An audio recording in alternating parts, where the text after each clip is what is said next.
Selamat datang saudara-saudari. Hari ini kita mau mendengar Roma babak kelima. Ya, kita mau bersambung berbaik semula dengan Allah. Sekarang kita sudah berbaik semula dengan Allah kerana kita percaya kepada Allah. Oleh itu, kita hidup dalam kedamaian dengan Allah melalui Yesus Kristus, Tuhan kita. Yesus membolehkan kita mengalami rahmat Allah kerana kita percaya kepada Yesus dan sekarang kita menghayati rahmat itu. Oleh itu, kita membanggakan harapan untuk beroleh bahagian dalam kemuliaan Allah. Kita juga membanggakan penderitaan kita kerana kita tahu bahawa penderitaan menghasilkan ketekunan. Ketekunan menyebabkan kita diperkenan oleh Allah. Oleh itu, kita mempunyai harapan. Harapan itu tidak akan mengecewakan kita kerana Allah sudah mencurahkan kasih-Nya ke dalam hati kita. Allah melakukan hal itu dengan perantaraan Roh-Nya yang sudah dikurniakannya kepada kita. Semasa kita dalam keadaan tidak berdaya, Kristus mati pada masa yang ditetapkan oleh Allah untuk menyelamatkan kita, orang yang jahat. Sudahlah orang mahu mati bagi orang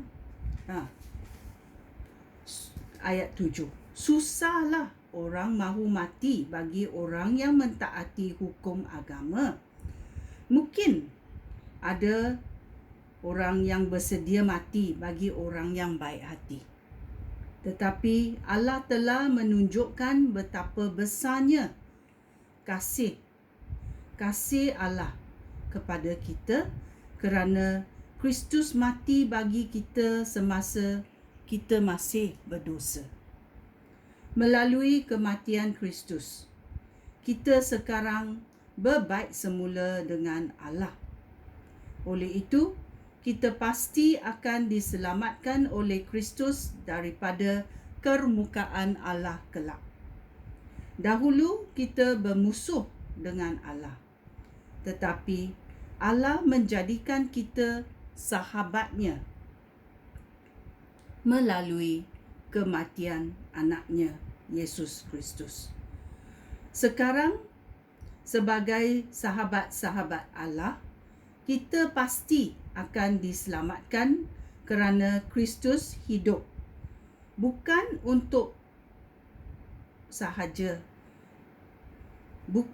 sahaja, kita pun bersukacita kerana apa yang sudah dilakukan oleh Allah melalui Tuhan kita, Yesus Kristus. Melalui Kristus, kita sekarang dijadikan sahabat-sahabat Allah. Ya, kita mesti tahu bahawa Allah mengorbankan anaknya sendiri, iaitu Yesus Kristus.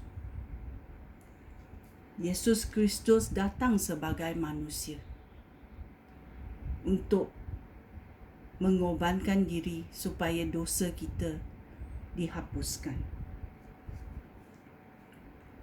Mari kita juga tengok Adam dan Kristus. Ya, Adam adalah manusia yang dicipta oleh Allah. Dan Yesus adalah Allah yang sanggup mengabaikan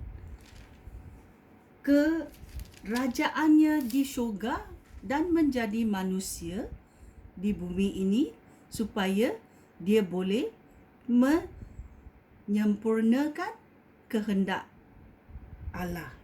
Mari kita tengok apa perbezaan Adam dan Kristus. Ayat 12. Dosa masuk ke dalam dunia melalui satu orang. Dan dosa orang itu membawa kematian. Akibatnya, maut menjangkiti segenap umat manusia. Kerana semua orang berdosa. Dosa sudah ada di dalam dunia sebelum Taurat diberikan. Tetapi jika tidak ada hukum, dosa tidak diperhitungkan. Sungguh pun demikian dari zaman Adam sampai ke zaman Musa. Maut menguasai segenap umat manusia, termasuk orang yang tidak berbuat dosa seperti yang dilakukan oleh Adam ketika dia melanggar perintah Allah. Adam itu gambaran daripada dia yang akan datang kemudian. Tetapi kedua-dua mereka tidak sama kerana anugerah Allah sangat berbeza dengan dosa Adam. Memang betul bahawa banyak orang mati akibat dosa satu orang itu. Tetapi jauh lebih besar lagi akibat daripada rahmat Allah dan anugerah penyelamatannya yang diberikan kepada banyak orang melalui rahmat satu orang, iaitu Yesus Kristus. Anugerah Allah juga jauh lebih besar daripada dosa satu orang itu. Setelah satu orang itu berdosa, Allah memberikan keputusan bersalah. Tetapi setelah banyak orang berbuat dosa, Allah mengurniakan anugerahnya dengan mengatakan mereka tidak berdosa, tidak bersalah. Memang betul bahawa melalui satu orang itu, maut mula berkuasa kerana dosa satu orang itu. Tetapi lebih besar lagi hal yang dicapai oleh satu orang lain, iaitu Yesus Kristus. Melalui Yesus Kristus, Allah melimpahkan rahmatnya kepada banyak orang. Dan dengan anugerahnya, mereka dapat berbaik semula dengan Allah, serta akan hidup dan berkuasa melalui Kristus. Oleh itu, sebagaimana umat manusia dihukum kerana dosa satu orang, dengan cara yang sama, semua orang dibebaskan daripada kesalahan dan diberikan hidup kerana perbuatan satu orang yang melakukan kehendak Allah. Sebagaimana semua orang menjadi orang berdosa kerana satu orang tidak taat, demikian juga orang dapat berbaik semula dengan Allah kerana satu orang taat kepada Allah. Taurat diberikan oleh Allah, tetapi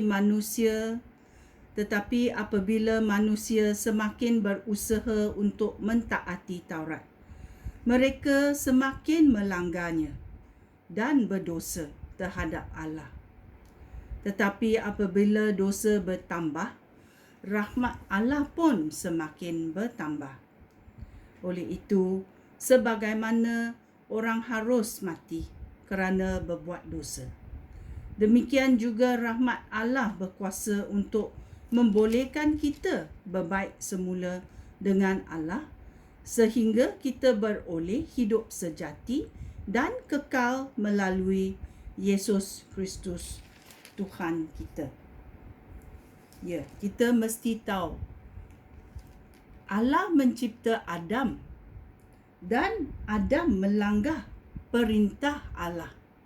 Itulah manusia. Ya. Kita manusia berdosa kerana Adam melanggar peraturan dan perintah Allah. Ya. Macam mana kita boleh diselamatkan? Allah mengurniakan Yesus Kristus supaya kita boleh diselamatkan melalui kematian dan kebangkitan Yesus Kristus. Ya, maukah kita percaya kepada Yesus Kristus supaya kita boleh berbaik semula dengan Allah? Ya, kita mahu. Maukah anda? Okey, ini adalah Roma babak ke-5. Sekian, terima kasih. Shalom.